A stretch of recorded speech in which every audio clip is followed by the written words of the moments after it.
4 photos that captured a devastating moment in time. He gracefully understood what was happening and took the time to preserve those photos. Those 4 photos and the photographer now the subject of a new documentary. And I think there's probably people out there like me that have just heard this one part of the story and wanted to know more about who Robert Landsburg was and know more about this story. And so, this film will answer some of those questions.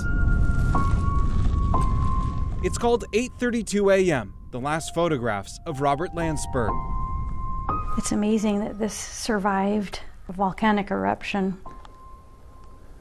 You can see ash that's inside the lens. Following a series of earthquakes. 46 years ago, as the earth beneath Mount St. Helens began to rumble and the mountain erupted, Portland nature photographer Robert Landsburg was there, taking photos and jotting down notes. My Uncle Bob always had a camera, wildlife photography. He was thought to be in a safe zone. He wasn't necessarily being overly, dangerous by being where he was. Mark Evans is a documentary filmmaker. He's produced several documentaries, but never before on the eruption of Mount St. Helens. He says he first heard about Landsburg's story last fall. At first, what I wanted to know is I want to know more about this Robert Landsburg and more about this story. And there was nothing else out there. After the mountain erupted, Landsburg quickly shielded his camera from the onslaught of ash.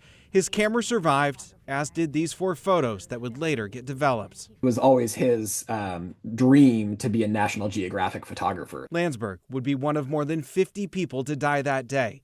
And it's a story and a life lost that little is known about, one the family has never shared before. It's always such a great responsibility as a storyteller, as a documentary filmmaker to do the right thing, and to tell the story that does honor the story that you're trying to tell. Landsburg's dream of becoming a National Geographic photographer wouldn't come true until months after his death. A 2-page spread featured in the January 1981 edition. Devin Haskins, KGW News.